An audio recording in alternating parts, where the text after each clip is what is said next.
Here we are coming from the west, headed towards Klamath Falls. Our turn on the left for Eagle Ridge Road.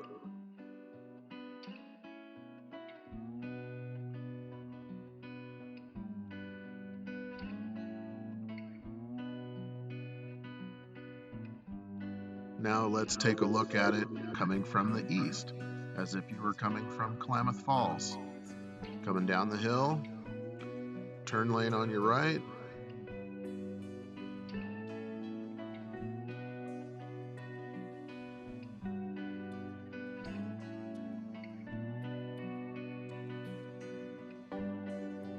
And now we have about 4 miles of dirt road until we get to the camp.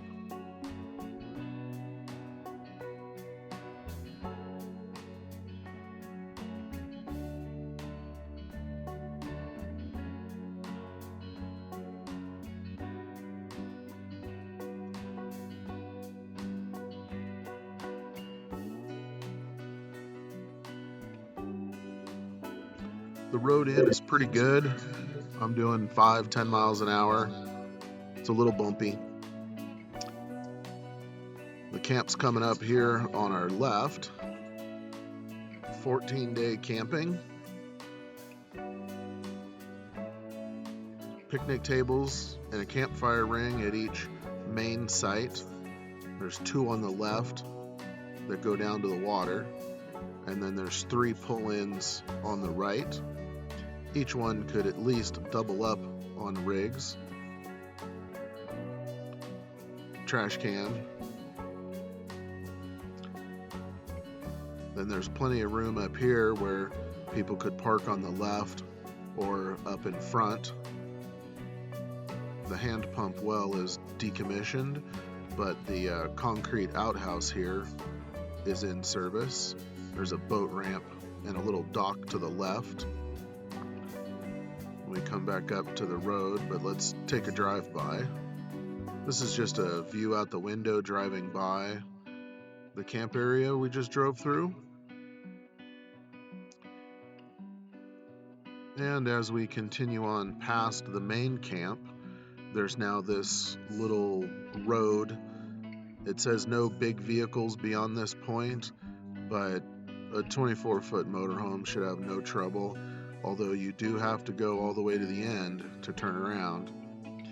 Here's one spot about less than a quarter mile away from the main camp where a couple of vehicles can pull off next to the lake and camp. There's a campfire ring there. I see people camping in there. There's little camp spots like this about every 10th or quarter of a mile.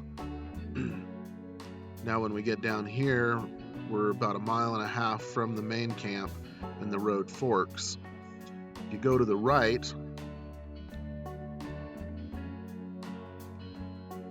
it's just a little steep, but it goes up to a large gravel pad that's kind of overgrown. I think there used to be some sort of resort or lodge or something up here.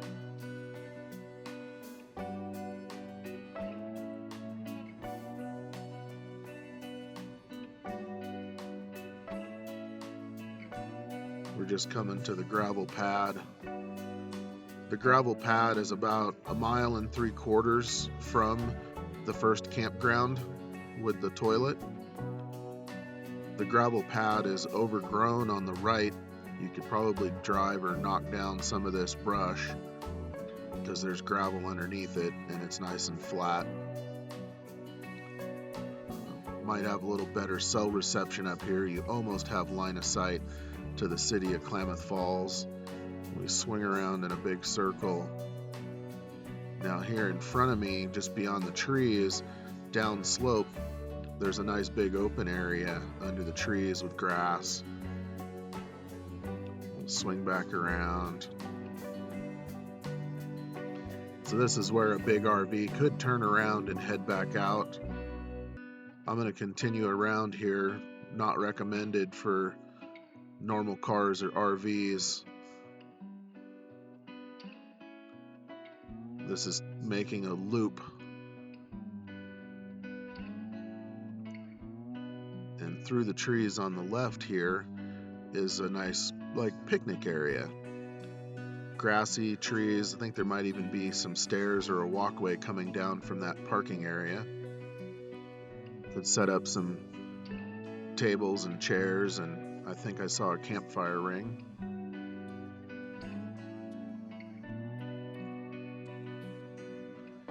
This section of road that I'm on is for, you don't need four-wheel drive, but definitely high clearance and not afraid to scratch the paint.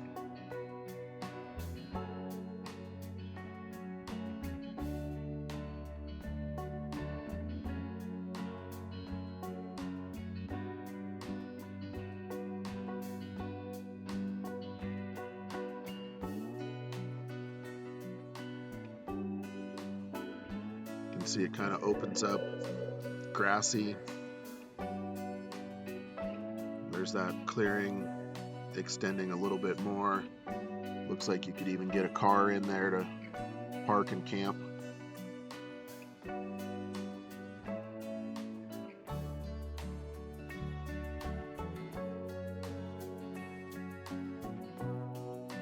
Then down here on the right, there's some more areas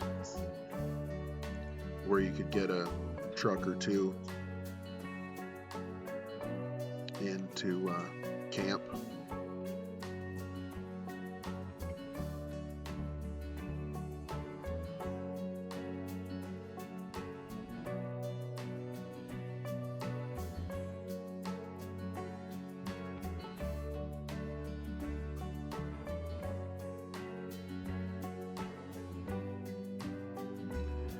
As we continue on, we're now headed back towards the main camp along the lake. Again, it's 1.75 miles from this point back to the official campground. I'll see if I can point out another couple of camp spots along the edge of the lake on the way out.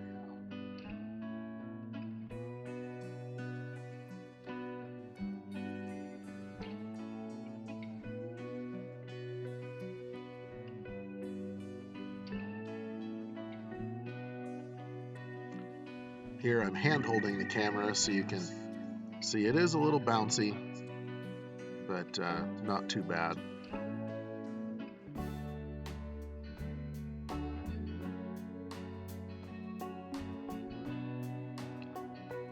Here's another pull-out campfire ring, space for a couple of vehicles to park right on the lake shore.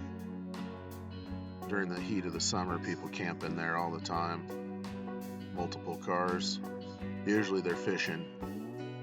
And here we are back to the campground, and we'll drive through and take a look at it from another angle, and hopefully this gives you enough information to decide whether this will work for the group or not. I suspect it's probably too spread out and too rugged, but it's a nice place right on the water.